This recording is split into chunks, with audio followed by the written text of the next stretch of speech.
ನಮಸ್ಕಾರ ಈ ನ್ಯೂಸ್ ಟಿವಿಗೆ ಸ್ವಾಗತ. ನಾನು ಶ್ರಾವಣಿ. ಮೊದಲಿಗೆ ಹೆಡ್ಲೈನ್ಸ್. ಮಾವಿನ ನಗರೆ ಶ್ರೀನಿವಾಸಪುರದಲ್ಲಿ ಈ ಬಾರಿ ಮಾವು 50% ಗಣನೀಯವಾಗಿ ಇಳುವರಿ ಕುಸಿತ. ಎಡೆ ಬಿಡದೆ ಕಾಡಿದ ರೋಗದಿಂದ ರೈತರ ಆದಾಯಕ್ಕೆ ಬರೆ. ಕ್ರೈಸ್ತ ಧರ್ಮಗುರು ಪೋಪ್ ನಿಧನ 2 ದಿನಗಳ ಶೋಕಾಚರಣೆ ಹಿನ್ನೆಲೆ ಕಸಾಪ ಜಿಲ್ಲಾ ಸಮ್ಮೇಳನ ಕನ್ನಡ ಭವನ ಉದ್ಘಾಟನೆ ಮುಂದೂಡಿಕೆ. ಸಹಕಾರಕ್ಕೆ ಜಿಲ್ಲಾಧ್ಯಕ್ಷರ ಮನವಿ. ನಕಲಿ ದಾಖಲೆ ಸೃಷ್ಟಿಸಿ ಸರ್ಕಾರಿ ಕೆರೆ ಕಬಳಿಸಿ ಮಾರಾಟಕ್ಕೆ ಮುಂದಾದ ಭೂ ಮಾಫಿಯಾ ವಿರುದ್ಧ ಸಿಡಿದ ಗ್ರಾಮಸ್ಥರು. ಮಾಲೂರು ತಾಲೂಕು ಸೌಧದ ಮುಂದೆ ಪ್ರತಿಭಟನೆ. ಚೇಳೂರಿನಲ್ಲಿ ತಡರಾತ್ರಿ ಜೋರು ಮಳೆ. ತಗ್ಗು ಪ್ರದೇಶಗಳಿಗೆ ಚರಂಡಿ ನೀರು ನುಗ್ಗಿ ಅವಾಂತರ ಸೃಷ್ಟಿ.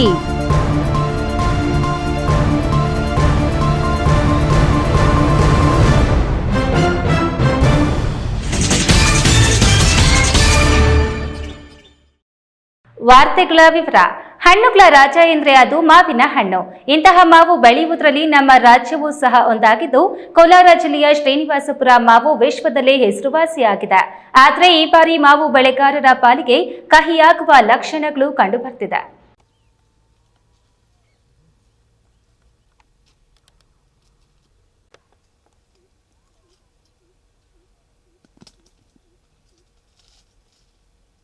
ಚಿನ್ನದ ನಾಡಿನ ಮಾವು ಎಂದ್ರೆ ಎಲ್ಲರ ಬಾಯಿಯಲ್ಲಿ ನೀರೂರುತ್ತದೆ.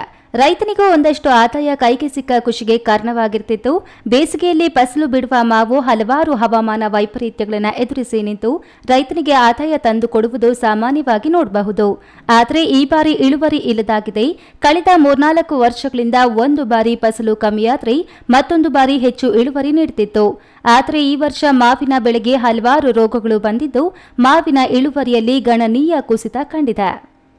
ಮಾವಿನ ಗಿಡ ಮೈತುಂಬಾ ಹೂ ಬಿಟ್ಟರೂ ಕಾಯಿ ಕಚ್ಚಿರುವುದು ತುಂಬಾ ಕಮ್ಮಿ. ಅದರಲ್ಲೂ ಗಿಡಗಳಿಗೆ ಹಾಗೂ ಕಾಯಿಗಳಿಗೆ ಕಪ್ಪು ಮಸಿ ರೋಗ ಹಾಗೂ ಬೊಬ್ಬೆ ರೋಗ ಎಡೆ ಬಿಡದೆ ಕಾಡ್ತಿದ್ದು ಮರದಲ್ಲಿ ಅಳಿದುಳಿದ ಕಾಯಿ ಸಹ ಉದುರಿ ಹೋಗ್ತಿದೆ. ಮಾರುಕಟ್ಟೆಯಲ್ಲಿ ಬೇಡಿಕೆ ಕಳೆದುಕೊಳ್ಳುವ ಆತಂಕವನ್ನ ರೈತರು ವ್ಯಕ್ತಪಡಿಸಿದ್ದಾರೆ. ನಾವು ಕೋಲಾರ ಜಿಲ್ಲೆ ಮತ್ತು ಶ್ರೀನಿವಾಸ ತಾಲೂಕುಗಳಲ್ಲಿ ಮಾವನ್ನೇ ನಂಬ್ಕೊಂಡು ಜೀವನ ಮಾಡುವಂಥ ನಾವು ರೈತರು. ಇದು ಬಿಟ್ಟರೆ ಬೇರೆ ಯಾವುದು ನಮಗೆ ಹೆಚ್ಚು ಕಮ್ಮಿ ಗೊತ್ತಿಲ್ಲ. ನಾವು ಇದನ್ನು ನಂಬಿಕೊಂಡು ಜೀವನ ಮಾಡಿದರೆ ಈ ಬಿಸಿಲು ತಾಪದಿಂದ ಮತ್ತು ಜೋನಿ ರೋಗದಿಂದ ಬೂದಿ ರೋಗದಿಂದ ಮಾವಿನಕಾಯಿ ಎಲ್ಲ ಉದುರೋಯ್ತು. ನಾವು ಅಷ್ಟೋ ಸ್ವಲ್ಪ ಕೊಟ್ಟು ಮಾಡಿದರೂ ಕೂಡ ಅವರು ಸರಿಯಾಗಿ ದುಡ್ಡು ಕೊಡೋಲ್ಲ. ಈಗೂ ರೈತರನ್ನ ಹಾಳಾಗಬೇಕು ಅಂತ ಅವರು ದುಡ್ಡು ಸರಿಯಾಗಿ ಕೊಡೋಲ್ಲ. ಈ ರೋಗದಿಂದ ನಾವು ಬಡ ರೈತರು ಇಂಥ ರೋಗದಿಂದ ನಾವು ನರಳಾಡ್ತಾ ಇದ್ದೀವಿ.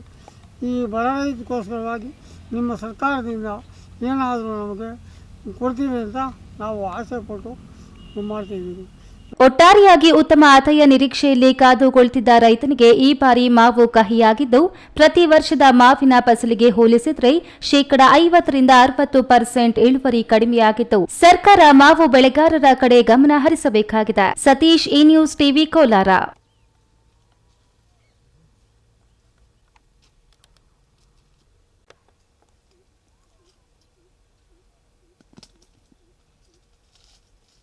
ಕ್ರೈಸ್ತ ಧರ್ಮಗುರು ಪೋಪ್ ಫ್ರಾನ್ಸಿಸ್ ನಿಧನ ಹಿನ್ನೆಲೆಯಲ್ಲಿ ದೇಶದಾದ್ಯಂತ ಇಂದು ಮತ್ತು ನಾಳೆ ಶೋಕಾಚರಣೆ ಘೋಷಿಸಲಾಗಿದ್ದು, ಈ ವೇಳೆ ಎಲ್ಲ ಕಚೇರಿಗಳ ಮೇಲೆ ಅರ್ಧಕ್ಕೆ ಧ್ವಜಾರೋಹಣ ಹಾರಿಸಿ ಯಾವುದೇ ಸಭೆ ಸಮಾರಂಭಗಳನ್ನು ನಡೆಸದಿರಲು ತೀರ್ಮಾನಿಸಲಾಗಿದೆ. ಆದ್ದರಿಂದ ನಾಳೆ ಮತ್ತು ನಾಳಿದ್ದು ನಿಗದಿಯಾಗಿದ್ದ ಕಸಾಪ ಜಿಲ್ಲಾ ಸಮ್ಮೇಳನ ಹಾಗೂ ಕನ್ನಡ ಭವನ ಲೋಕಾರ್ಪಣೆ ಕಾರ್ಯಕ್ರಮ ಮುಂದೂಡಲಾಗಿದೆ. ಕ್ರೈಸ್ತ ಧರ್ಮಗುರು ಪೋಪ್ ಫ್ರಾನ್ಸಿಸ್ ನಿನ್ನೆ ರಾತ್ರಿ ನಿಧನ ಹೊಂದಿದ್ದಾರೆ. ಅವರಿಗೆ ಸಂತಾಪ ಸೂಚಿಸಿರುವ ಭಾರತ ಸರ್ಕಾರ ಇಂದು ಮತ್ತು ನಾಳೆ 2 ದಿನಗಳ ಕಾಲ ಶೋಕಾಚರಣೆಗೆ ಕರೆ ನೀಡಲಾಗಿದೆ. ಆದ್ದರಿಂದ ಕರ್ನಾಟಕ ರಾಜ್ಯದಲ್ಲೂ ಮಂಗಳವಾರ ಮತ್ತು ಬುಧವಾರ ನಡೆಯುವ ಎಲ್ಲ ಸಭೆ ಸಮಾರಂಭಗಳನ್ನು ರದ್ದುಗೊಳಿಸಿ ಶೋಕಾಚರಣೆ ಮಾಡುವಂತೆ ಆದೇಶಿಸಿದೆ. ಈ ಹಿನ್ನೆಲೆಯಲ್ಲಿ ಚಿಕ್ಕಬಳ್ಳಾಪುರ ಜಿಲ್ಲೆಯ ಕನ್ನಡ ಸಾಹಿತ್ಯ ಪರಿಷತ್ನ 10ನೇ ಜಿಲ್ಲಾ ಸಮ್ಮೇಳನ ಹಾಗೂ ಕನ್ನಡ ಭವನ ಉದ್ಘಾಟನೆ ಕಾರ್ಯಕ್ರಮವನ್ನು ಮುಂದೂಡಲಾಗಿದೆ. ಮುಂದಿನ ವಾರ ಸಮ್ಮೇಳನ ದಿನಾಂಕ ನಿಗದಿಗೊಳಿಸಲು ಜಿಲ್ಲಾಡಳಿತ ತೀರ್ಮಾನ ತೆಗೆದುಕೊಳ್ಳಲಿದೆ. ಸಾಹಿತ್ಯ ಆಸಕ್ತರು, ಕಸಾಪ ಸದಸ್ಯರು, ಪದಾಧಿಕಾರಿಗಳು ಸಹಕರಿಸಬೇಕು ಎಂದು ಜಿಲ್ಲಾಧ್ಯಕ್ಷ ಡಾಕ್ಟರ್ ಕೋಡಿರಂಗಪ್ಪ ಮನವಿ ಮಾಡಿದ್ದಾರೆ. ನಮಸ್ಕಾರ. ತುಂಬ ಸಂತೋಷವಾಗಿ ನಾವೆಲ್ಲ ಸಿದ್ಧತೆ ಮಾಡಿದ್ವಿ. ಇವನ್ ನಾಳೆಗೆ ಬೇಕಾಗಿರೋಂಥ ಅಡುಗೆ, ಹೂವು, ಈ ರೀತಿಗಳನ್ನು ಎಲ್ಲವನ್ನು ನಾವು ತಂದು ಇಲ್ಲಿ ಅದನ್ನು ಸಿದ್ಧಪಡಿಸಿದ್ವಿ. ಆದರೆ ನಿನ್ನೆ ಪೋಪ್ ಗುರುಗಳು ತೀರ್ಕೊಂಡಿದ್ದರಿಂದ ನಿನ್ನೆ ಆದರೂ ಅದು ಅನೌನ್ಸ್ ಆಗಬೇಕಾಗಿತ್ತು, ಇವತ್ತಾಗಿದೆ ಅಷ್ಟೇ. ನಮ್ಮ ಕೇಂದ್ರ ಸರ್ಕಾರ ಮತ್ತು ರಾಜ್ಯ ಸರ್ಕಾರ ಒಂದು ಶೋಕಾಚರಣೆಯನ್ನು ಡಿಕ್ಲೇರ್ ಮಾಡಿದೆ. ಹೀಗಾಗಿ ನಾವು ಒಬ್ಬ ಮಹಾ ವ್ಯಕ್ತಿ ಹಾಗೂ ನಮ್ಮ ಸರ್ಕಾರದ ನಿಯಮಗಳಿಗೆ, ಸರ್ಕಾರದ ಆದೇಶಗಳಿಗೆ ನಾವು ಬದ್ಧರಾಗಿರಬೇಕಾಗುತ್ತೆ. ಈ ದಿಕ್ಕಿನಲ್ಲಿ ಈ ಕಾರ್ಯಕ್ರಮವನ್ನು ನಾವು ಮುಂದೂಡಿದ್ದೇವೆ. ಮಾನ್ಯ ಜಿಲ್ಲಾಧಿಕಾರಿಗಳು ಇದನ್ನು ಮುಂದಿನ ದಿನವನ್ನು ತಗೊಂಡು ಕೊಡ್ತೀವಿ, ಮಾಡೋಣ, ಚೆನ್ನಾಗಿ ಮಾಡೋಣ, ಏನು ನಿರುತ್ಸಾಹಗೊಳ್ಳಬೇಡಿ ಅಂತ ಹೇಳಿದ್ರು. ಕನ್ನಡ ಸಾಹಿತ್ಯ ಸಮ್ಮೇಳನಕ್ಕೆ ಈ ಬಾರಿ ಸರ್ಕಾರ ಅನುದಾನ ನೀಡುತ್ತಿದ್ದರೂ ಸಂಘ ಸಂಸ್ಥೆಗಳು ಜಿಲ್ಲಾಡಳಿತ ಸಹಕಾರದಿಂದ ದೇಣಿಗೆ ಹೊಂದಿಸಿಕೊಂಡು ಕಷ್ಟದಲ್ಲಿಯೂ ಅರ್ಥಪೂರ್ಣವಾಗಿ ಸಮ್ಮೇಳನ ನಡೆಸಲು ಸಿದ್ಧತೆ ಮಾಡಿಕೊಂಡಿದ್ದ ಕಸಾಪ ಪದಾಧಿಕಾರಿಗಳಿಗೆ, ಅಭಿಮಾನಿಗಳಿಗೆ ನಿರಾಸೆಯಾಗಿದೆ. ಸಮ್ಮೇಳನದ ಅಲಂಕಾರಕ್ಕಾಗಿ ಕನ್ನಡ ಭವನದ ಮುಂದೆ ಬಾಳೆ ದಿಂಡು ಮರಗಳು ಸ್ವಾಗತ ಕೋರ್ತಿವೆ. ಸುಮಾರು 600 ಕೆಜಿ ಹೂವು ತಂದು ಪೋಣಿಸಿ ಸಿದ್ಧತೆ ಮಾಡಿಕೊಳ್ಳುತ್ತಿರುವ ಕನ್ನಡತಿಯರಿಗೂ ಇದ್ದಕ್ಕಿದ್ದಂತೆ ಸಮ್ಮೇಳನ ಮುಂದೂಡಿದ್ದಕ್ಕೆ ಬೇಸರ ಉಂಟುಮಾಡಿದೆ. ಸಮ್ಮೇಳನಕ್ಕೆ ಆಗಮಿಸುವ ಶಾಲಾ ಕಾಲೇಜು ಮಕ್ಕಳು ಪ್ರತಿನಿಧಿಗಳಿಗೆ, ಕವಿಗೋಷ್ಠಿ ವೇದಿಕೆ ಕಾರ್ಯಕ್ರಮಗಳಿಗೆ ಆಗಮಿಸುವ ಉದಯೋನ್ಮುಖ ಕವಿಗಳು, ಸಾಹಿತಿಗಳು, ಸಾವಿರಾರು ಕನ್ನಡ ಅಭಿಮಾನಿಗಳಿಗೆ, ಕಲಾವಿದರಿಗೆ ಊಟ, ವಸತಿ, ತಿಂಡಿ ಮಾಡಿಕೊಡಲು ಬಂದಿದ್ದ ಅಡುಗೆ ಭಟ್ಟರು ಮಾಹಿತಿ ತಿಳಿದ ಕೂಡಲೇ ಬಂದ ದಾರಿಗೆ ಸುಂಕವಿಲ್ಲ ಎಂದು ವಾಪಸ್ಸಾಗುವಂತಾಗಿದೆ. ನಾವು ಸಾಹಿತ್ಯ ಸಮ್ಮೇಳನಕ್ಕೆ ಊಟ ತಯಾರಿಸಲು ಬಂದಿದ್ದೆವು. ಕ್ರೈಸ್ತ ಧರ್ಮಗುರು ನಿಧನ ಹೊಂದಿದ್ದರ ಹಿನ್ನೆಲೆ ಇಡೀ ಕಾರ್ಯಕ್ರಮ ಮುಂದೂಡಲಾಗಿದೆ. ಅದಕ್ಕಾಗಿ ನಾವು ಅವರಿಗೆ ಸಂತಾಪ ಸೂಚಿಸಿ ನಮ್ಮ ತಂಡ ವಾಪಸ್ಸಾಗ್ತಿದ್ದೇವೆ ಎಂದು ಅಡುಗೆ ಭಟ್ಟರು ತಿಳಿಸಿದರು. ಲೋಪೋಪ್ ಅನ್ನೋರು ನಿಧನ ಆಗಿರೋದಕ್ಕೆ ನಮಗೂ ಶೋಕಾಚರಣೆ ಇದೆ. ಅವ್ರಿಗೆ ಇದು ಹೇಳ್ತೀವಿ. ಇದು ಕನ್ನಡ ಸಾಹಿತ್ಯ ಸಮ್ಮೇಳನ ಕಾರ್ಯಕ್ರಮಕ್ಕೆ ಅಡುಗೆ ಮಾಡೋಕ್ಕೆ ಬಂದಿದ್ವಿ ನಾವು. ಅವರ ನಿಧನಕ್ಕೆ ನಾವು ಶೋಕಾರ್ಪಣೆ ಹರಿಸ್ತಾ ಇದ್ದೀವಿ. ಅದೇ ರೀತಿಯಾಗಿ ನಾವು ಇಲ್ಲಿ ಅಡುಗೆ ಮಾಡೋಕ್ಕೆ ಬಂದಿದ್ವಿ. ನಾಳೆ ಒಂದು 500 ಜನಕ್ಕೆ, ನಾಳಿದ್ದು 1000 ಜನಕ್ಕೆ, ಆಚೆ ನಾಳಿದ್ದು ಒಂದು 1500 ಜನಕ್ಕೆ ಅಡುಗೆ ಮಾಡೋದಿತ್ತು. ಅದು ಕ್ಯಾನ್ಸಲ್ ಆಗಿದೆ. ಇನ್ನು ಇದೇ ತಿಂಗಳ 8 ಮತ್ತು 9ರಂದು ನಿಗದಿಯಾಗಿದ್ದ ಜಿಲ್ಲಾ ಸಾಹಿತ್ಯ ಸಮ್ಮೇಳನ ಕನ್ನಡ ಭವನ ನಿರ್ಮಾಣದ ಅಂತಿಮ ಕೆಲಸಗಳು ಪೂರ್ಣಗೊಂಡಿಲ್ಲ ಎಂದು 23-24ಕ್ಕೆ ಮುಂದೂಡಲಾಗಿತ್ತು. ಸಮಯ ಸಿಕ್ಕಿದೆ, ಇನ್ನಷ್ಟು ಅಚ್ಚುಕಟ್ಟಾಗಿ ಸಮ್ಮೇಳನ ನಡೆಸಬೇಕೆಂದು ಪದಾಧಿಕಾರಿಗಳು ಸಮ್ಮೇಳನ ಅಧ್ಯಕ್ಷರ ಫೋಟೋ ಸಮೇತ ಆಹ್ವಾನ ಪತ್ರಿಕೆಗಳು ಹಂಚಿ ಮಾಡಿ ಬ್ಯಾನರ್, ಬಂಟಿಂಗ್ಸ್ ಕಟ್ಟಿ ರೆಡಿ ಮಾಡಿಕೊಂಡಿದ್ರು. ಎಲ್ಲರಿಗೂ ದೂರವಾಣಿ ಕರೆಗಳು ಮಾಡುವುದು, ಸಮ್ಮೇಳನ ವೇದಿಕೆಗೆ ಬೇಕಾದ ಎಲ್ಲ ತಯಾರಿಗಳನ್ನ ಮಾಡಿಕೊಂಡಿದ್ರು. ಆದರೆ 2ನೇ ಬಾರಿಗೂ ಸಮ್ಮೇಳನ ಮುಂದೂಡಿಕೆಯಾಗಿದೆ. ಕ್ಯಾಮರಾ ಪರ್ಸನ್ ಅಶ್ವಥ್ ಜೊತೆ ಕೆಎಸ್ ನಾರಾಯಣಸ್ವಾಮಿ, ಈ ನ್ಯೂಸ್ ಟಿವಿ, ಚಿಕ್ಕಬಳ್ಳಾಪುರ. 200 ವರ್ಷಗಳ ಸರ್ಕಾರದ ಕೆರೆಯನ್ನ ನಕಲಿ ದಾಖಲೆ ಸೃಷ್ಟಿಸಿ ಕೆರೆಯನ್ನ ಕಬಳಿಸಿ ಮಾರಾಟಕ್ಕೆ ಮುಂದಾಗಿರುವ ಭೂಮಾಫಿಯಾದವರ ವಿರುದ್ಧ ಬಾವನಹಳ್ಳಿ ಗ್ರಾಮಸ್ಥರು ಆಕ್ರೋಶ ವ್ಯಕ್ತಪಡಿಸಿ ತಾಲೂಕು ಸೌಧದ ಮುಂದೆ ಪ್ರತಿಭಟನೆ ನಡೆಸಿ ಆಕ್ರೋಶ ವ್ಯಕ್ತಪಡಿಸಿರುವ ಘಟನೆ ನಡೆದಿದೆ.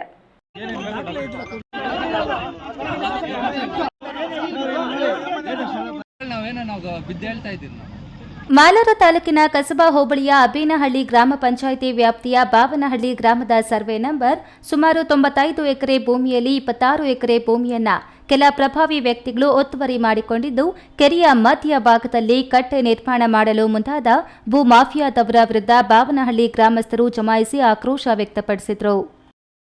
200 ವರ್ಷಗಳಿಂದ ಇದ್ದಿದ್ದು ಅವರು ಕಟ್ಟಾಕಕ್ಕೆ ಬರ್ತೀರಾ, ಈಗ ರೀಸೆಂಟಾಗಿ ಈಗ ತಾನೇ ಬಂದಿದ್ದಾರೆ. ಅವರು 200 ವರ್ಷಗಳಿಂದ ಇದ್ದಿದ್ದು ಈಗ ಯಾಕೆ ಬಂದರು? ಅವ್ರಿಗೆ ಯಾವ ಮೊದಲು ದಾಖಲೆಗಳು ಕೊಡಲಿ, ಹಳೆ ದಾಖಲೆಗಳು ಏನಿದೆ ಕೊಡಲಿ. ಕೇಸು 40 ವರ್ಷಗಳಿಂದ ನಡೆದಿರೋ ಕೇಸಿನ ಇವರು ಏನು ಮಾಡ್ಕೊಂಡಿರೋಣ, ಬೋಗಸ್ ಪಾಣಿಗಳನ್ನು ಕುಳಿಸ್ಕೊಂಡ್ಬಿಟ್ಟು ಇವಾಗ KDB ಅಕ್ವೇಷನ್ ಮಾಡ್ತಾರೆ. ಅಕ್ವೇಷನ್ ಮಾಡಿದಾಗ ಇವರು ಅದನ್ನ ಅಕ್ವೇಷನ್ ಮಾಡ್ಕೊಂಬರೋಕೆ ಈಗ ಏನಂತ ದಾಖಲೆ ಇರಲಿಲ್ಲ.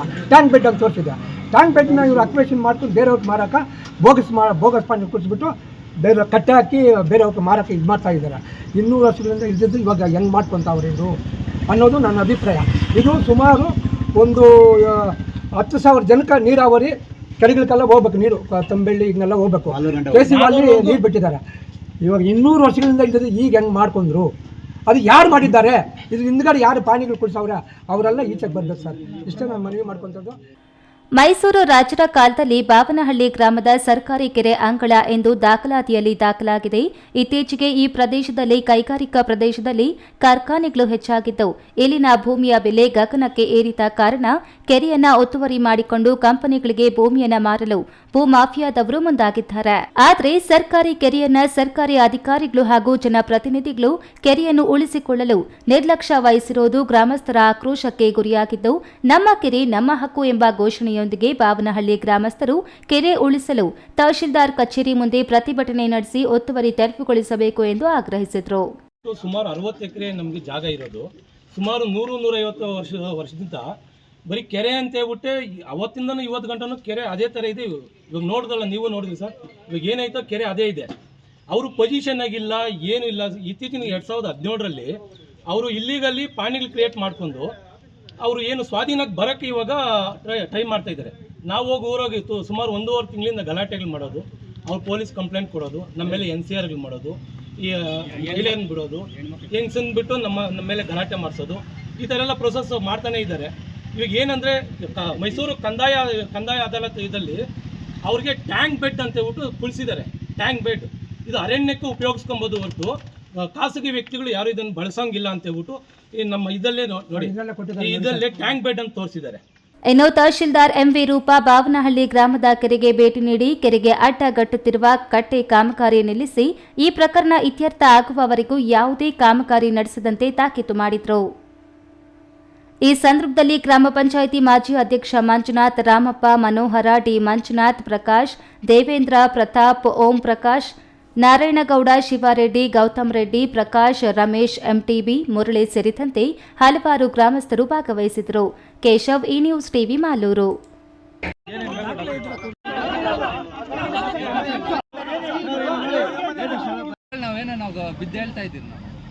ಇದೀಗ ವಿರಾಮದ ನಂತರ ಈ ನ್ಯೂಸ್ ಟಿವಿ ಮುಂದುವರಿಯುತ್ತದೆ. Newton integrated PU college Chikkaballapur ದಾಖಲಾತಿಗಳು ಪ್ರಾರಂಭವಾಗಿದ್ದು ಸೈನ್ಸ್ PCMB, PCMCS ಹಾಗೂ ಕಾಮರ್ಸ್ CBACS ಅತಿ ಕಡಿಮೆ ಶುಲ್ಕ ಮತ್ತು 20 ವರ್ಷಗಳ ಅನುಭವವಿರುವ ಅಧ್ಯಾಪಕರು. ಸತತ 4 ವರ್ಷಗಳಿಂದ 100% ಫಲಿತಾಂಶ ಪಡೆದಿದ್ದು ಜಿಲ್ಲೆ ಮತ್ತು ತಾಲೂಕಿಗೆ ಪ್ರಥಮ ಸ್ಥಾನವನ್ನು ಪಡೆದುಕೊಂಡಿರುವ ಏಕೈಕ ಸಂಸ್ಥೆ. ಪ್ರತಿನಿತ್ಯ ಸಂಜೆ 5 ರಿಂದ 7ರವರೆಗೆ ನಿರಂತರ 8 ತಿಂಗಳು JEE, NEET, CET ತರಗತಿಗಳನ್ನು ನಡೆಸುತ್ತಿದ್ದು ಪ್ರಸ್ತುತ ವರ್ಷ ನೀಟ್ನಲ್ಲಿ ಉತ್ತಮ ಅಂಕ ಗಳಿಸಿ ಶಶಿಪ್ರಸಾದ್ ಮತ್ತು ಮೋನಿಕಾ ಸರ್ಕಾರಿ ವೈದ್ಯಕೀಯ ಸೀಟು ಪಡೆದಿದ್ದಾರೆ. ಹಿಂದೆ ನಿಮ್ಮ ಮಕ್ಕಳನ್ನ ಸೇರಿಸಿ. ಜೈನ್ ಮಿಷನ್ ಆಸ್ಪತ್ರೆ. ಜೈನ್ ಮಿಷನ್ ಟ್ರಸ್ಟ್ನ ಲಾಭರಹಿತ ಉಪಕ್ರಮ, ಬಿಬಿ ರಸ್ತೆ, ಚಿಕ್ಕಬಳ್ಳಾಪುರ. ದಶಕಗಳಿಂದ ಆರೋಗ್ಯ ಕ್ಷೇತ್ರದಲ್ಲಿ ಲಾಭರಹಿತವಾಗಿ ಸೇವೆ ಸಲ್ಲಿಸುತ್ತಿರುವ ಜೈನ್ ಮಿಷನ್ ಆಸ್ಪತ್ರೆ ಲಕ್ಷಾಂತರ ಜನರಿಗೆ ಉಚಿತವಾಗಿ ಕಣ್ಣಿನ ಶಸ್ತ್ರಚಿಕಿತ್ಸೆ ಮಾಡಿದೆ. ಗುಣಮಟ್ಟದ ಆರೋಗ್ಯ ಸೇವೆಗಾಗಿ ಕರ್ನಾಟಕ ಸರ್ಕಾರದಿಂದ ಪ್ರಶಂಸೆಗೆ ಒಳಗಾಗಿದೆ. ಈಗ ಚಿಕ್ಕಬಳ್ಳಾಪುರ, ಬೆಂಗಳೂರು ಗ್ರಾಮಾಂತರ, ಕೋಲಾರ ಜಿಲ್ಲೆಯ ಜನರ ಆರೋಗ್ಯ ಸೇವೆಗೆ ನಿರ್ಮಾಣವಾಗಿದೆ ಸುಸಜ್ಜಿತವಾದ 100 ಹಾಸಿಗೆಗಳ ಆಸ್ಪತ್ರೆ. ದಿನದ 24 ಗಂಟೆ ತುರ್ತು ಚಿಕಿತ್ಸೆಯಿಂದ ಹಿಡಿದು ಎಲ್ಲ ಕಾಯಿಲೆಗಳಿಗೂ ಚಿಕಿತ್ಸೆ ಲಭ್ಯ. ಅತ್ಯಾಧುನಿಕ ICU, ಆಪರೇಷನ್ ಥಿಯೇಟರ್, ವಿಶೇಷ ವಾರ್ಡ್, ಹೆರಿಗೆ ವಾರ್ಡ್, ಮಕ್ಕಳ ವಾರ್ಡ್, ಅತ್ಯಾಧುನಿಕ ಪ್ರಯೋಗಾಲಯ ಸೌಲಭ್ಯಗಳು ದೊರೆಯುತ್ತವೆ. ನಮ್ಮ ಆಸ್ಪತ್ರೆಯಲ್ಲಿ ಫಿಜಿಷಿಯನ್, ಹೃದಯ ತಜ್ಞರು, ಮೂಳೆ ಶಸ್ತ್ರಚಿಕಿತ್ಸೆ, ಸ್ತ್ರೀರೋಗ, ENT, ಡಯಾಲಿಸಿಸ್, ಮಕ್ಕಳ ತಜ್ಞರು ಸೇರಿದಂತೆ ಎಲ್ಲಾ ಸೇವೆಗಳು ಜೈನ್ ಮಿಷನ್ ಆಸ್ಪತ್ರೆಯಲ್ಲಿ ಲಭ್ಯ. ಹೈಟೆಕ್ ಆಸ್ಪತ್ರೆ ಸೌಲಭ್ಯ ಕಡಿಮೆ ದರದಲ್ಲಿ ಲಭ್ಯ. ಲಾಭ ಮಾಡುವುದು ನಮ್ಮ ಸಂಸ್ಥೆಯ ಉದ್ದೇಶವಲ್ಲ, ಆರೋಗ್ಯ ಸೇವೆ ನಮ್ಮ ಗುರಿ.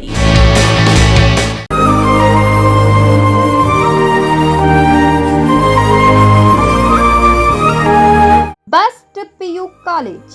ಗಣಿತಶಾಸ್ತ್ರಜ್ಞ ಡಾಕ್ಟರ್ P. ರಘುನಾಥ್ರವರ ಸಾರಥ್ಯದಲ್ಲಿ ಕಳೆದ 10 ವರ್ಷಗಳಿಂದ ಚಿಕ್ಕಬಳ್ಳಾಪುರ ಜಿಲ್ಲೆಯಲ್ಲಿ ಪ್ರತಿ ವರ್ಷ PUC, CET, NEET ಹಾಗೂ JEE ಪರೀಕ್ಷೆಗಳಲ್ಲಿ ರಾಜ್ಯ ಮಟ್ಟದಲ್ಲಿ ಉತ್ತಮ ಫಲಿತಾಂಶವನ್ನು ಸಾಧಿಸ್ತಾ ಬಂದಿರುವ ನಮ್ಮ ಜಿಲ್ಲೆಯ number 1 PU college best PU college. SSLCಯಲ್ಲಿ ಅತ್ಯುತ್ತಮ ಅಂಕ ಗಳಿಸಿದ ವಿದ್ಯಾರ್ಥಿಗಳಿಗೆ ವರ್ಷಕ್ಕೆ ಕೇವಲ ₹1 ಶುಲ್ಕದಲ್ಲಿ ದಾಖಲಾತಿ ನೀಡಲಾಗುವುದು. ಲಭ್ಯವಿರುವ ಕೋರ್ಸ್ಗಳು ವಿಜ್ಞಾನ ವಿಭಾಗ, PCMB, PCMCS.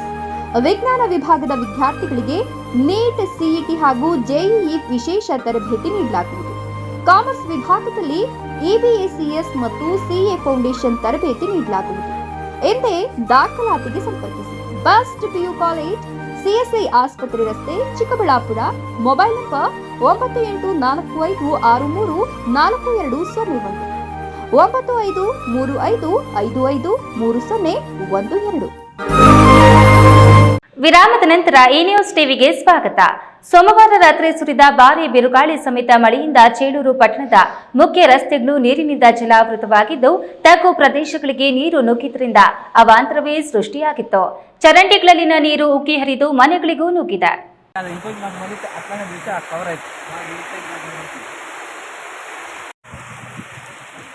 ಚೇಳೂರು ತಾಲೂಕಿನ ಕೇಂದ್ರ ಸ್ಥಾನದಲ್ಲಿ ಸೋಮವಾರ ರಾತ್ರಿ ಸುರಿದ ಭಾರೀ ಮಳೆಗೆ ಅವಾಂತರವೇ ಸೃಷ್ಟಿಯಾಗಿದೆ. ತಗ್ಗು ಪ್ರದೇಶಗಳಲ್ಲಿರುವ ರಸ್ತೆಗಳಿಗೆ ನುಗ್ಗಿದ ಮಳೆ ನೀರಿಗೆ ಕೆಲ ಬೀದಿಗಳ ದಾರಿಗಳೇ ಮುಚ್ಚಿಹೋಯಿತು. ಪಟ್ಟಣದ ವಾಲ್ಮೀಕಿ ಬೀದಿಯ ಕೆಲ ಮನೆಗಳಿಗೆ ನುಗ್ಗಿ ನಿವಾಸಿಗಳಿಗೆ ನಿದ್ದೆ ಇಲ್ಲದೆ ಮಾಡಿದರೆ, ಮತ್ತೊಂದು ಬೀದಿಯಲ್ಲಿ ಮಳೆಯ ನೀರು ಮುಂದೆ ಹೋಗಲು ದಾರಿ ಇಲ್ಲದೆ ಮನೆಗಳಿಗೆ ಅಡ್ಡವಾಗಿ ನಿಂತಿತ್ತು. ಹಲವಾರು ವರ್ಷಗಳಿಂದ ಚರಂಡಿಗಳು ಸ್ವಚ್ಛತೆ ಮಾಡದೇ ಇದ್ದು, ಚರಂಡಿ ಬಂಡೆಗಳು ಓಪನ್ ಇಲ್ಲದೆ ಮುಚ್ಚಿರುವುದರಿಂದ ಮಳೆ ನೀರು ಹೋಗಲು ಆಗಲಿಲ್ಲ. ಏಕಾಏಕಿಯಾಗಿ ಬಂದ ದೊಡ್ಡ ಮಳೆಗೆ ಚರಂಡಿ ನೀರಿನ ಜೊತೆಗೆ ಮಲ ಮೂತ್ರಗಳ ನೀರು ಮಿಶ್ರವಾಗಿ ಮನೆಗಳಿಗೆ ನುಗ್ಗಿದೆ. 30 ವರ್ಷಗಳ ಹಿಂದೆ ಕಲ್ಲಿನ ಚರಂಡಿಗಳು ಮಾಡಿದ್ದು ಪೂರಾ ನಾಶವಾಗಿವೆ. ಕಂದಕೂರು ರಸ್ತೆಯ ಪಕ್ಕದ ಬೀದಿಗಳಿಗೆ, ವಾಲ್ಮೀಕಿ ನಾಯಕರ ಬೀದಿಗಳಿಗೆ ಮಳೆ ಬಂದ್ರೆ ಇಡೀ ರಾತ್ರಿ ನಿದ್ದೆಯಿಂದ ಜಾಗರಣೆ ಇರಬೇಕಾದ ಪರಿಸ್ಥಿತಿ ನಿವಾಸಿಗಳಿಗೆ ಒದಗಿದೆ. ಚೇಳೂರು ಸುತ್ತಮುತ್ತಲಿನಲ್ಲಿ ಸುರಿದ 2ನೆಯ ಮಳೆಯಾಗಿದೆ. ಬಿಸಿಲಿನ ಬೇಗೆಯಲ್ಲಿ ಬೆಂದಿದ್ದ ಭೂಮಿಗೆ ಸ್ವಲ್ಪ ತಂಪಿರಿದಿದ್ದು ಜನತೆಯಲ್ಲಿ ಸಹ ಸಮಾಧಾನ ತಂದಿದೆ. 2-3 ದಿನಗಳಿಂದ ಮೋಡ ಕವಿದ ವಾತಾವರಣ ಇದ್ದು, ಇತ್ತೀಚೆಗೆ ಬಿದ್ದ ಅಲ್ಪ ಸ್ವಲ್ಪ ಮಳೆಯಾಗಿ ಹಲವು ರಸ್ತೆಗಳಲ್ಲಿ ಮಳೆಯ ನೀರು ಹರಿಯತೊಡಗಿತು. ಈ ವರ್ಷದಲ್ಲಿ ಮುಂಗಾರು ಮಳೆ ಉತ್ತಮವಾಗಿದ್ರೆ ಕೆರೆ ಕುಂಟೆಗಳು ಭರ್ತಿಯಾಗಿ ಕೊಳವೆ ಬಾವಿಗಳಲ್ಲಿ ನೀರಿನ ಸಮಸ್ಯೆ ನೀಗಲಿದೆ. ಜೆವಿ ಚಲಪತಿ, ಈ ನ್ಯೂಸ್ ಟಿವಿ, ಚೇಳೂರು.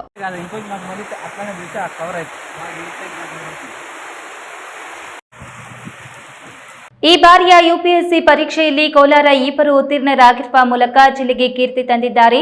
ಶ್ರೀನಿವಾಸಪುರದ ಶಿಕ್ಷಕ ದಂಪತಿ ಪುತ್ರಿ ಡಾಕ್ಟರ್ ಮಾಧವಿ 446ನೇ ರ್ಯಾಂಕ್ ಪಡೆದರೆ, ಕೋಲಾರ ತಾಲೂಕಿನ ಇರಗಸಂದ್ರದ ಗ್ರಾಮದ ರೈತ ದಂಪತಿ ಪುತ್ರ ಮಧು 544ನೇ ರ್ಯಾಂಕ್ ಗಿಟ್ಟಿಸಿಕೊಂಡಿದ್ದಾರೆ.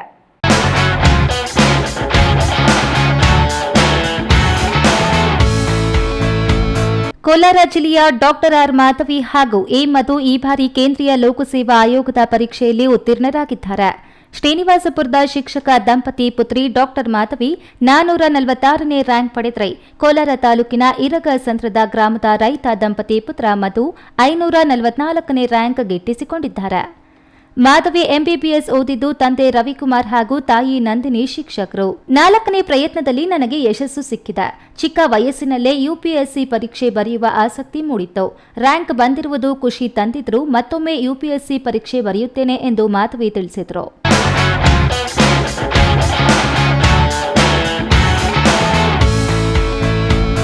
ಮಧು ಬಿಎಸ್ಸಿ ಮಾಡಿದ್ದು 5ನೇ ಪ್ರಯತ್ನದಲ್ಲಿ ಉತ್ತೀರ್ಣರಾಗಿದ್ದಾರೆ. ಇವರ ತಂದೆ ಆನಂದಗೌಡ ಕೃಷಿಕರು. ಸತತ 4 ಪ್ರಯತ್ನ ಹಾಕಿದ್ರೂ ಉತ್ತೀರ್ಣರಾಗಲು ಸಾಧ್ಯವಾಗಲಿಲ್ಲ. 5ನೇ ಯತ್ನದಲ್ಲಿ ಉತ್ತೀರ್ಣನಾಗಿದ್ದೇನೆ. ರ್ಯಾಂಕ್ ಬಂದಿರುವುದು ಸಂತೋಷ ಉಂಟು ಮಾಡಿದ್ರು. ಮತ್ತೊಂದು ಪ್ರಯತ್ನ ಹಾಕುತ್ತೇನೆ ಎಂದು ಹೇಳಿದರು. ಸತೀಶ್, ಈ ನ್ಯೂಸ್ ಟಿವಿ, ಕೋಲಾರ.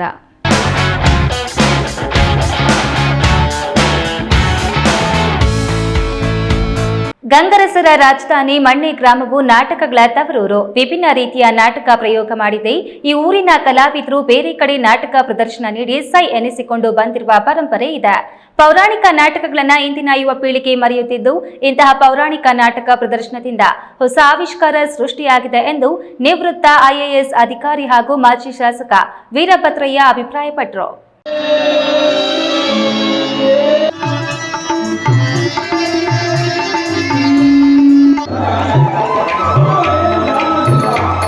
ಎಸ್, ಒಂದೆಡೆ ಅವಳಿ ರಂಗ ಸಜ್ಜಿಕೆಯಲ್ಲಿ ವಿನೂತನ ಪೌರಾಣಿಕ ನಾಟಕ ಆಯೋಜನೆ. ವಿವಿಧ ವಾದ್ಯ ವೃಂದದವರು, ಸಾವಿರಾರು ಕಲಾಭಿಮಾನಿಗಳು ಈ ದೃಶ್ಯ ಕಂಡುಬಂದಿದ್ದು ಬೆಂಗಳೂರು ಗ್ರಾಮಾಂತರ ಜಿಲ್ಲೆಯ ನೆಲಮಂಗಲ ತಾಲೂಕು ತ್ಯಾಮಕೊಂಡ್ಲು ಹೋಬಳಿಯ ಮಣ್ಣೆ ಗ್ರಾಮದಲ್ಲಿ. ಮಣ್ಣೆಮ್ಮ ಜಾತ್ರೆ ಪ್ರಯುಕ್ತ ಸತೀಶ್ ಎಂವಿ ನೇತೃತ್ವದಲ್ಲಿ ಶ್ರೀ ರತ್ನಪುರಿ ಸೋಮನಾಥ ಕೃಪಾಪೋಷಿತ ನಾಟಕ ಮಂಡಳಿಯಿಂದ ಕುರುಕ್ಷೇತ್ರ ನಾಟಕ ಪ್ರದರ್ಶನಕ್ಕೆ ಎಲೆರಾಂಪುರ ಕುಂಚಿಟಿಗ ಸಂಸ್ಥಾನ ಮಠದ ಪೀಠಾಧ್ಯಕ್ಷರಾದ ಶ್ರೀ ಹನುಮಂತನಾಥ ಸ್ವಾಮೀಜಿ ಚಾಲನೆ ನೀಡಿದರು. ನಂತರ ಕುಂಚಿಟಿಗ ಮಹಾಸಂಸ್ಥಾನ ಮಠದ ಶ್ರೀ ಹನುಮಂತನಾಥ ಸ್ವಾಮೀಜಿ ಮಾತನಾಡಿ, ನಾಟಕ ಪ್ರಮುಖ ಕಲಾ ಪ್ರಕಾರಗಳಲ್ಲಿ ಒಂದಾಗಿದೆ. ಅಭಿನಯ, ನಟನೆಯ ಹಾವಭಾವ, ಸಂಗೀತ, ಸಂಭಾಷಣೆ, ವೇಷಭೂಷಣಗಳು ಪ್ರೇಕ್ಷಕರ ಗಮನ ಸೆಳೆಯುವಲ್ಲಿ ಯಶಸ್ವಿಯಾಗಿವೆ. ರಂಗಕಲೆ ಮತ್ತು ಕಲಾವಿದರಿಗೆ ಅವಿನಾಭಾವ ಸಂಬಂಧವಿದೆ. ಈ ಗ್ರಾಮದಲ್ಲಿ ಗಂಗರಸರ ಕಾಲದಿಂದಲೂ ಸಾಹಿತ್ಯ, ಸಂಸ್ಕೃತಿ ಮಣ್ಣೆ ಗ್ರಾಮದಲ್ಲಿ ಹಾಸುಹೊಕ್ಕಾಗಿತ್ತು. ಮುಂದಿನ ಪೀಳಿಗೆಗೆ ಕಲೆಗಳನ್ನು ನೀಡಬೇಕಿದೆ ಎಂದು ಸಲಹೆ ನೀಡಿದರು. ಬಹುಶಃ ನಾನು ಪತ್ರಿಕೆ ಕೊಟ್ಟಾಗ ಬಂದಾಗಿಂದ ಕೇಳ್ತಾ ಇದ್ದೆ, ಪಾತ್ರಾಜರೆಲ್ಲ ಕಾಣ್ತಿಲ್ಲ ಅಂದಾಗ ಅವರ ಆಸೆನ ತೀರಿಸ್ಕೊಂಡು ನಮಗೆ ಪೂರ್ತಿ ನಾಟಕನ ಬಣ್ಣ ಇಲ್ದಂಗೆ ಸಿವಿಲ್ ಡ್ರೆಸ್ಸಲ್ಲಿ ಒಂದು ಸಾರಿ ತೋರಿಸಿದ್ರು. ಈಗ ಸತೀಶ್ ಬಣ್ಣ ಹಾಕೊಂಡ್ಮೇಲೆ 2ನೇ ಸ್ಕ್ರೀನ್ ನಾನು ಯಾವಾಗ ಅಂದ್ಕೊಳ್ತಾ ಇದ್ದೆ, ಬಹುತೇಕ ಸತೀಶ್ ಅವ್ರಿಗಾಗ್ಬೋದು, ಪಾತ್ರಾಜ್ ಆಗ್ಬೋದು, ಬಹುಶಃ ಅವರ ರಕ್ತದಲ್ಲೇ ಈ ಕಲೆ ಅನ್ನುವಂಥ ಕಲಾ ಸರಸ್ವತಿ ಹೊರಟು ಬಂದಿದ್ದಾರೆ. ಅವ್ರ ತಂದೆನೂ ಕೂಡ ಅನೇಕ ಪಾತ್ರಗಳನ್ನು ಅಭಿನಯಿಸ್ತಿದ್ರು ಅಂತೇಳಿ ನಾನು ವೀರಭದ್ರವರಿಂದ ಕೇಳ್ಪಟ್ಟೆ. ಇವತ್ತು ನಾಟಕಗಳಂದರೆ ಇವತ್ತು 5G ನೆಟ್ವರ್ಕ್ ಯುಗದಲ್ಲೂ ಕೂಡ 2025ರಲ್ಲೂ ಕೂಡ ಇವತ್ತು ಗ್ರಾಮೀಣ ಭಾಗದಲ್ಲಿ ಈ ನಾಟಕಗಳಿಗೆ, ಕಲೆಗಳಿಗೆ ಹೆಚ್ಚೆಚ್ಚು ಪ್ರೋತ್ಸಾಹ. ನಿವೃತ್ತ ಐಎಎಸ್ ಅಧಿಕಾರಿ ಹಾಗೂ ಮಾಜಿ ಶಾಸಕ ವೀರಭದ್ರಯ್ಯ ಮಾತನಾಡಿ, ಮಣ್ಣೆ ಗ್ರಾಮವು ನಾಟಕಗಳ ತವರೂರು. ವಿಭಿನ್ನ ರೀತಿಯ ನಾಟಕ ಪ್ರಯೋಗ ಮಾಡಿದೆ. ಈ ಊರಿನ ಕಲಾವಿದರು ಬೇರೆ ಕಡೆ ನಾಟಕ ಪ್ರದರ್ಶನ ನೀಡಿ ಸೈ ಎನಿಸಿಕೊಂಡು ಬಂದಿರುವ ಪರಂಪರೆ ಇದೆ. ಪೌರಾಣಿಕ ನಾಟಕಗಳನ್ನು ಯುವ ಪೀಳಿಗೆ ಮರೆಯುತ್ತಿದ್ದಾರೆ. ಇಂತಹ ಪೌರಾಣಿಕ ನಾಟಕ ಪ್ರದರ್ಶನದಿಂದ ಹೊಸ ಆವಿಷ್ಕಾರ ಸೃಷ್ಟಿಯಾಗಿದೆ ಎಂದರು. ನಮ್ಮ ಊರು ನಾಟಕಗಳ ತವರೂರು ಅಂತ ಅಂದ್ರೂ ಸಹ ತಪ್ಪಾಗಲಾರದು. ಬಹಳ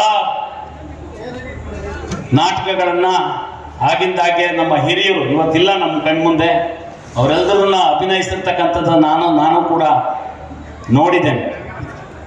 ಇವತ್ತಿನ ದಿನಮಾನದಲ್ಲಿ ಸರ್ವೇ ಸಾಮಾನ್ಯವಾಗಿ ಎಲ್ಲ ಕಡೆ ಕುರುಕ್ಷೇತ್ರ, ಸಂಪೂರ್ಣ ರಾಮಾಯಣ ಇವನ್ ಬಿಟ್ಟರೆ ಯಾವುದೋ ನಾಟಕಗಳನ್ನ ಹೆಚ್ಚಿಗೆ ಕಡೆ ನೋಡ್ತಾ ಇಲ್ಲ. ಬಹುತೇಕವಾಗಿ ಕುರುಕ್ಷೇತ್ರ ಮತ್ತು ಸಂಪೂರ್ಣ ರಾಮಾಯಣವನ್ನ ಎಲ್ಲ ಕಡೆ ಆಚರಿಸ್ತಕ್ಕಂಥದ್ದನ್ನ ನಾವು ಕಂಡಿದ್ದೇವೆ. ಪ್ರದರ್ಶನ ಮಾಡ್ತಕ್ಕಂಥದ್ದನ್ನ, ಪ್ರದರ್ಶಿಸ್ತಕ್ಕಂಥದ್ದನ್ನ ನಾವು ನೋಡಿದ್ದೇವೆ. ಈ ವೇಳೆ ಮಾಜಿ ಶಾಸಕ ಡಾಕ್ಟರ್ ಕೆ ಶ್ರೀನಿವಾಸಮೂರ್ತಿ, ಹಿರಿಯ ಕೆಎಎಸ್ ಅಧಿಕಾರಿ ಪಾತ್ರರಾಜು, ನಾಟಕದ ಮುಖ್ಯ ಆಯೋಜಕ ಸತೀಶ್ ಎಂವಿ, ಪಿಎಲ್ಡಿ ಬ್ಯಾಂಕ್ ನಿರ್ದೇಶಕ ನಾಗಭೂಷಣ್, ಮುಖಂಡ ಪಣಮದಲಿ ರಾಮಣ್ಣ, ಜಿಲ್ಲಾ ಪರಿಷತ್ ಮಾಜಿ ಸದಸ್ಯ ಕುಮಾರಸ್ವಾಮಿ ಮೊದಲಿಯಾರ್, ಬ್ಲಾಕ್ ಕಾಂಗ್ರೆಸ್ ಅಧ್ಯಕ್ಷ ನಾಗರಾಜ್ ಇನ್ನಿತರರು ಹಾಜರಿದ್ದರು. ರಾಮ್ಪ್ರಸಾದ್ ಕೆಆರ್, ಈ ನ್ಯೂಸ್ ಟಿವಿ, ನೆಲಮಂಗಲ.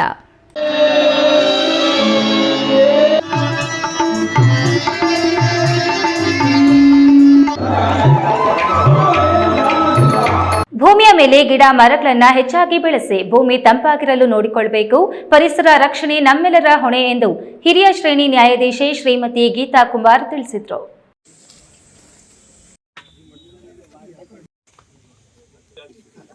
ಗೌರಿಬಿದನೂರು ನ್ಯಾಯಾಲಯ ಆವರಣದಲ್ಲಿ ತಾಲೂಕು ಕಾನೂನು ಸೇವಾ ಸಮಿತಿ, ತಾಲೂಕು ಆಡಳಿತ, ಇತರೆ ಸರ್ಕಾರಿ ಇಲಾಖೆಗಳಿಂದ ಮಂಗಳವಾರ ನಡೆದ ಭೂಮಿ ದಿನಾಚರಣೆ ಕಾರ್ಯಕ್ರಮದಲ್ಲಿ ನ್ಯಾಯಾಧೀಶೆ ಶ್ರೀಮತಿ ಗೀತಾ ಕುಂಬಾರ್ ಮಾತನಾಡಿ, ಹಿಂದೆ ಪ್ರತಿ ಮನೆಯ ಅಂಗಳದಲ್ಲಿ ಹಣ್ಣು, ಹೂವಿನ ಗಿಡಗಳಲ್ಲದೆ ತರಕಾರಿಯನ್ನು ಬೆಳೆಸುತ್ತಿದ್ರು. ಈಗಿನ ಜನ ಅರ್ಧ ಅಡಿ ಜಾಗಕ್ಕೂ ಜಗಳ ಕಿತ್ತು ಕೋರ್ಟಿಗೆ ಬರುತ್ತಾರೆ. ಗಾಳಿ ಬೆಳಕು ಇಲ್ಲದೆ ಮನೆ ನಿರ್ಮಾಣ ಮಾಡ್ತಾರೆ. ನೆರಳಿಗಾಗಿ ಹುಡುಕುತ್ತಾರೆ ಹೊರತು ಗಿಡಗಳನ್ನು ಬೆಳೆಸುತ್ತಿಲ್ಲ ಎಂದ ಇವರು, ಎಲ್ಲರೂ ಗಿಡ ಮರಗಳನ್ನ ಹೆಚ್ಚಾಗಿ ಬೆಳೆಸಬೇಕಾಗಿದೆ ಎಂದರು. ಅರ್ಧ ಅಡಿ, 1 ಅಡಿ, 10 ಗುಂಟೆ ಈ ಥರ ಸಣ್ಣ ಪುಟ್ಟ ಇದಕ್ಕೆಲ್ಲ ಕೇಸ್ ಹಾಕೋಂತಾರೆ. ಏನು ಅಂತಂದರೆ ಅರ್ಧ ಅಡಿನ ಪಕ್ಕದ ಮನೆಯವರು ಒತ್ತುವರಿ ಮಾಡಿದ್ದಾರೆ, ಅದು ನಮ್ಮ ಜಾಗ. ಇಲ್ಲಿ ನಾವು ಗಮನಿಸಬೇಕಾಗಿರೋಂಥ ವಿಷಯ ಅಂತಂದರೆ, ನಾವು ನಮ್ಮ ಏನು ಒಂದು ಅಳತೆ ಸೈಟ್ ಇದೆಯೋ ಅದರಲ್ಲಿ ಪೂರ್ತಿ ಮನೆ ಕಟ್ಟೇ ಬಿಡಬೇಕು, ಸ್ವಲ್ಪನೂ ಜಾಗ ಬಿಡಬಾರ್ದು.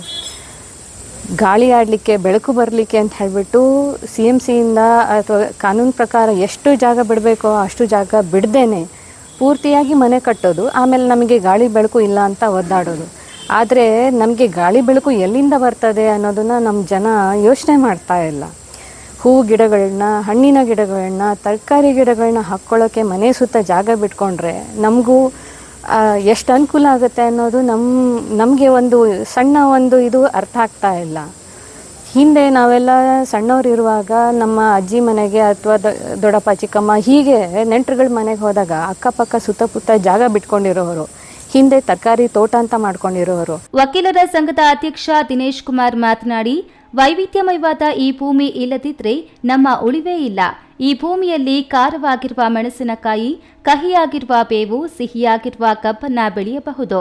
ಸಕಲ ಜೀವರಾಶಿಗೂ ಆಶ್ರಯ ನೀಡುವ ಭೂಮಿಯನ್ನ ಜೋಪಾನವಾಗಿ ರಕ್ಷಿಸಬೇಕು ಎಂದರು. ಕಾರ್ಯಕ್ರಮದಲ್ಲಿ ನ್ಯಾಯಾಧೀಶರಾದ ಸಚಿನ್, ನ್ಯಾಯಾಧೀಶನಿ ಪುಷ್ಪ, ಸರ್ಕಾರಿ ಅಭಿಯೋಜಕರಾದ ಫಯಾಜ್ ಪಾಟೇಲ್, ಅರಣ್ಯ ಅಧಿಕಾರಿ ಹಂಸವಿ, ಯಲ್ಲಪ್ಪ, ವಕೀಲರ ಸಂಘದ ಕಾರ್ಯದರ್ಶಿ ಲಿಂಗಪ್ಪ ಮುಂತಾದವರಿದ್ದರು. ಪ್ರದೀಪ್, ಈ ನ್ಯೂಸ್ ಟಿವಿ, ಗೌರಿಬಿದನೂರು.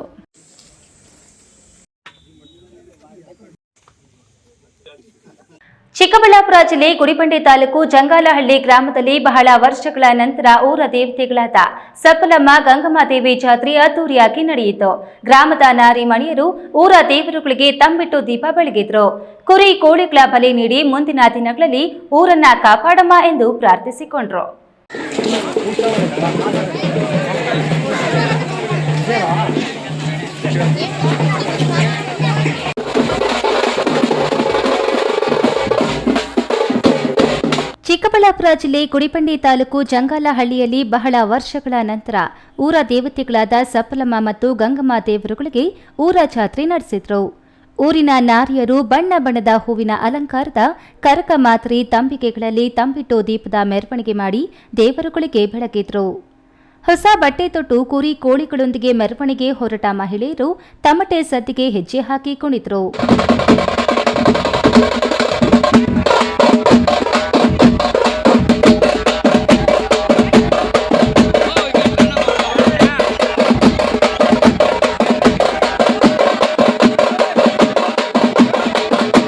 ಗ್ರಾಮದ ಯುವಕರ ಬಳಗ ಸ್ವಾಗತ ಕೋರುವ ಬ್ಯಾನರ್ಗಳೊಂದಿಗೆ ಗ್ರಾಮಕ್ಕೆ ಬರುವ ಎಲ್ಲರನ್ನ ಸ್ವಾಗತಿಸಿದರು. ಜಾತ್ರೆ ನಿಮಿತ್ತ ಬಂಧು ಬಳಗ ಸ್ನೇಹಿತರು ಆಗಮಿಸಿದ ಹಿನ್ನೆಲೆಯಲ್ಲಿ ಇಡೀ ಗ್ರಾಮ ಸಂಚಾರ ಅಸ್ತವ್ಯಸ್ತವಾಗಿತ್ತು. ಪ್ರತಿಯೊಬ್ಬರ ಮನೆಯಲ್ಲೂ ಮನೆ ತುಂಬಾ ಬಂಧು ಬಳಗದ ಜೊತೆಗೆ ಸ್ನೇಹಿತರ ಗುಂಪು ಗುಂಪೆ ಕುಳಿತು ಬಾಡೂಟ ಸವಿದ್ರು. ಬಹಳ ವರ್ಷಗಳ ನಂತರ ಒಂದೆಡೆ ಸೇರಿದ ಹಳೆ ಸ್ನೇಹಿತರು ಮಾತುಕತೆ ವಿನಿಮಯ ಮಾಡಿಕೊಂಡರು. ಕ್ಯಾಮರಾ ಪರ್ಸನ್ ಅಶ್ವಥ್ ಜೊತೆ ಕೆಎಸ್ ನಾರಾಯಣಸ್ವಾಮಿ, ಈ ನ್ಯೂಸ್ ಟಿವಿ, ಚಿಕ್ಕಬಳ್ಳಾಪುರ.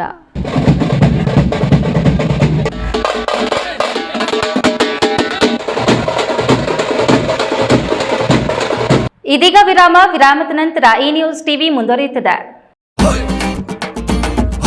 ಭಾರತದ ಪ್ರತಿಷ್ಠಿತ ದ್ವಿಚಕ್ರ ವಾಹನಗಳಲ್ಲಿ ಒಂದಾದ ಹೀರೋ ಬೈಕ್ಗಳು ಹಾಗೂ ಹೊಸ ಎಲೆಕ್ಟ್ರಿಕ್ ವೀಡು ಸ್ಕೂಟರ್ಗಳ ಮಾರಾಟ ಮತ್ತು ಸರ್ವಿಸ್ ಚಿಕ್ಕಬಳ್ಳಾಪುರ ಮತ್ತು ಶಿಡ್ಲಘಟ್ಟದ ಮಂಜುನಾಥ ಶೋರೂಮ್ನಲ್ಲಿ ಲಭ್ಯ. ಚಿಕ್ಕಬಳ್ಳಾಪುರ ಜಿಲ್ಲೆಯಲ್ಲಿ ಪೆಟ್ರೋಲ್ ಹಾಗೂ ಎಲೆಕ್ಟ್ರಿಕ್ ಹೀರೋ ದ್ವಿಚಕ್ರ ವಾಹನಗಳ ಅಧಿಕೃತ ಮಾರಾಟಗಾರರು ಲಕ್ಷ್ಮೀನಾರಾಯಣ್ ಸಾರಥ್ಯದಲ್ಲಿ ಆರಂಭವಾಗಿರುವ ಮಂಜುನಾಥ ಹೀರೋ ಶೋರೂಮ್ಗಳು ಹಲವು ವೈಶಿಷ್ಟ್ಯತೆಗಳೊಂದಿಗೆ ಕೂಡಿವೆ. ವಿಳಾಸ ವಿಶಾಲ್ ಮಾರ್ಟ್ ಮುಂಭಾಗ, ಬಿಬಿ ರಸ್ತೆ, ಚಿಕ್ಕಬಳ್ಳಾಪುರ ಮತ್ತು ಕೆಎಸ್ಆರ್ಟಿಸಿ ಬಸ್ ಸ್ಟ್ಯಾಂಡ್ ಹತ್ತಿರ, ಶಿಡ್ಲಘಟ್ಟ. ಇಂದೇ ಭೇಟಿ. ನನ್ನ ಕನಸು ಡಾಕ್ಟರ್ ಆಗೋದು. ಡಾಕ್ಟರ್ ಆಗೋದು ನನ್ನ ಕನಸು. ಮಗಳು ಡಾಕ್ಟರ್ ಆಗಲಿ ಅನ್ನೋದು ನನ್ನ ಕನಸು. ಕನಸು ಎಲ್ಲರಿಗೂ ಇರುತ್ತದೆ. ಇಂಕ ಡಾಕ್ಟರ್ ಓಡ್ಪಂದು ಭಾರಿ ಆಸೆ ಉಂಡು. ಮೆಡಿಕಲ್ ಓದೋಣ ನಡ ಸ್ವಪ್ನ. ಮಾಕಾಸು ಎಕ್ಕ ಸಪನ ಡಾಕ್ಟರ್ ಜಾವ್ ಕಾಮೂಣ. ಕನಸು ಎಲ್ಲೆಲ್ಲೂ ಇರುತ್ತದೆ. ಮೆಡಿಕಲ್ ಓದುವುದು ನನ್ನ ಕನಸು. ನನ್ನ ಮಗನು ಡಾಕ್ಟರ್ ಆಗ್ಬೋದೇನ್ರಿ? ನನ್ನ ಕನಸು ಡಾಕ್ಟರ್ ಆಗೋದು. ಕನಸು ಎಲ್ಲರ ಹಕ್ಕು. ಆದರೆ ಕನಸು ನನಸಾಗಲು ಬೇಕು ನಂಬಿಕೆ, ಛಲ ಮತ್ತು ಪರಿಶ್ರಮ ನೀಟ್ ಅಕಾಡೆಮಿ. ಕಷ್ಟಪಟ್ಟು ಹಣ ಕೊಡಿಸಿ ಒಡವೆ ಮಾಡಿಸಿರ್ತೀರಿ. ಮಕ್ಕಳ ಉನ್ನತ ವ್ಯಾಸಕ್ಕೋ, ಅವ್ರ ಮದ್ವೆಗೋ ಅಥವಾ ಯಾವ್ದಾದ್ರೂ ಆರೋಗ್ಯ ಸಮಸ್ಯೆ ಬಂದಾಗ ಹಣ ಬೇಕಾಗತ್ತೆ. ಆ ಚಿನ್ನವನ್ನ ಮಾರೋಕೆ ಅಂತ ಹೋದಾಗ ಬೇಕಾಬಿಟ್ಟಿ ಬೆಲೆ ಕೇಳ್ತಾರೆ ಅನ್ನೋ ಚಿಂತೆಲಿದ್ದೀರಾ? ಇನ್ನು ಮುಂದೆ ಆ ಚಿಂತೆ ಮಾಡೋ ಪ್ರಮೇಯನೇ ಇಲ್ಲ. ಹಿಂದೆ ಹಿಂದೂಸ್ತಾನ್ ಗೋಲ್ಡ್ ಕಂಪನಿಗೆ ಬನ್ನಿ. ತಾವು ಅಡ ಇಟ್ಟಿರೋ ಚಿನ್ನವನ್ನ ತಕ್ಷಣ ಬಿಡಿಸಿ ಇಂದಿನ ಆನ್ಲೈನ್ ಬೆಲೆಗೆ ಕೊಂಡ್ಕೊಂಡು ಕೂಡಲೇ ಬಾಕಿ ಹಣವನ್ನ ನಿಮ್ ಕೈ ಕೊಡ್ತಾರ. ನಿಮ್ಮ ಕನಸಿನ ಸಾಕಾರಕ್ಕೆ ಜೊತೆ ಆಗ್ತಾರೆ. ಹಿಂದೂಸ್ತಾನ್ ಗೋಲ್ಡ್ ಕಂಪನಿ, ಇದು ನಿಮ್ಮ ಕಂಪನಿ ಅಲ್ಲ, ನಮ್ಮೆಲ್ಲರ ಕಂಪನಿ. ವಿರಾಮದ ನಂತರ ಈ ನ್ಯೂಸ್ ಟಿವಿಗೆ ಮತ್ತೆ ಸ್ವಾಗತ. ಇದೀಗ ಸಂಕ್ಷಿಪ್ತ ಸುದ್ದಿಗಳು.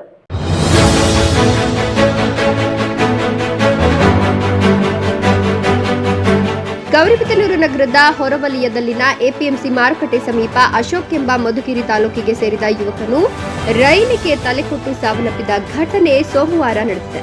ಇನ್ನು ಈ ಘಟನೆ ತಿಳಿಸಿದಂತೆ ರೈಲ್ವೆ ಪೊಲೀಸರು ಸ್ಥಳಕ್ಕೆ ಭೇಟಿ ನೀಡಿ ಪರಿಶೀಲನೆ ನಡೆಸಿ ಮುಂದಿನ ಕ್ರಮ ಕೈಗೊಂಡಿದ್ದಾರೆ.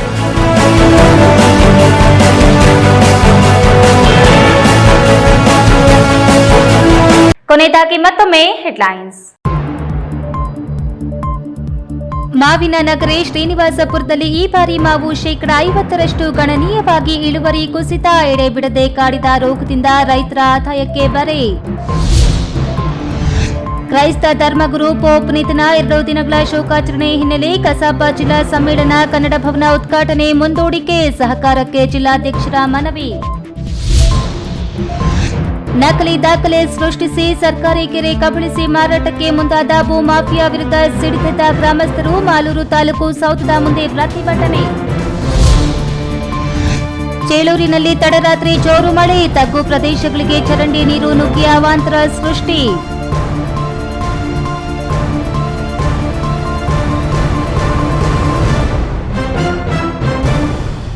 ದಿನನಿತ್ಯದ ಸುದ್ದಿ ಸ್ವಾರಸ್ಯಕ್ಕಾಗಿ ತಪ್ಪದೆ ವೀಕ್ಷಿಸಿ ಈ ನ್ಯೂಸ್ ಟಿವಿ.